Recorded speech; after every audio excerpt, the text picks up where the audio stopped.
Cherie's suffering from heat stroke and called you John. Multitasking here, Kevin. Well, I would first have to have a lot more hair, and I'd have to be taller and thinner. Very wise, right? Yeah, and very wise. Absolutely. Yes. All right. Let's talk about this heat out there. It is really just a scorcher today. It is, and tomorrow's going to be equally as hot, unfortunately. So it looks like, though, this heat wave will come to an end tomorrow, though. So that's the good news out there. Here it is right now. Feels like temperatures around the area generally hovering around 100 degrees for us. That's what it feels like outside. Now, keep in mind, these are conditions based off temperatures in the shade. So if you're a worker outside, let's say, for example, a construction worker, if you're doing any outdoor activities this evening, you can easily add a full 10 degrees to these numbers because that's what it will feel like in the direct sun. Now, we lose the excessive heat warning tomorrow to have it replaced with a heat advisory. What does that really mean? Not much of a change at all for us. It simply says the dangerous heat is going to continue around the area tomorrow. Heat indices again are likely to top out in the mid to upper 90s, right around 100 degrees. You're not going to know the difference. All right, let's talk about what's happening with the incoming storms. So it looks like as we bring it into this heat wave, we'll run the chance for showers and storms around here as well. I think during the day tomorrow, don't think there's a lot of thunderstorm activity. That's why I think we're going to have to sweat it out tomorrow. There could be a stray PM storm. Because it's so hot, because it's so humid, if something develops, obviously it could be strong and slow moving with heavy rainfall. I honestly think the bulk of us, most of us, will have to wait till overnight Thursday to get showers and storms in here.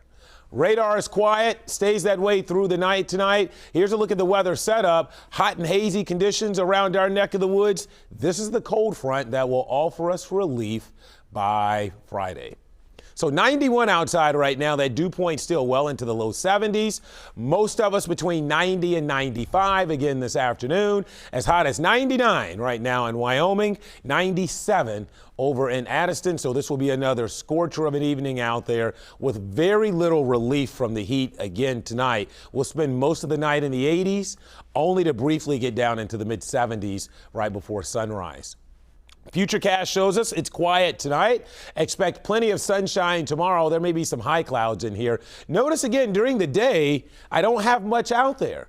There may be a stray downpour that tries to develop in the heat and humidity, but I think most of us are dry during the day on Thursday. But look what happens late Thursday night, Friday morning.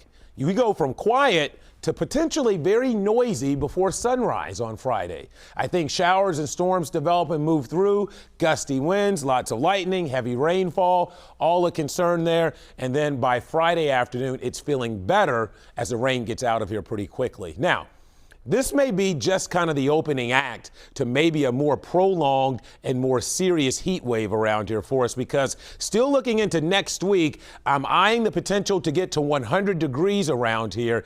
And of even greater concern than actually just reaching 100, there's going to be a large part of the country that could be enduring a dangerous heat wave for more than 2 or 3 days. So this is something we'll need to watch. Summer really beginning to move in here. 76 tonight. 93 tomorrow, another weather impact day. Again, I can't rule out a stray storm in the afternoon, but probably more likely we get the loud boomers in here while we sleep Thursday night and before the sun comes up on Friday morning. That's your morning rain. Notice 86 on Friday and then a beautiful weekend around here. Lower humidity levels, lower temperatures with sunshine before we crank up the heat and ramp it up for the next heat wave by the middle part of next week. Kevin, thank you. New federal charges now against the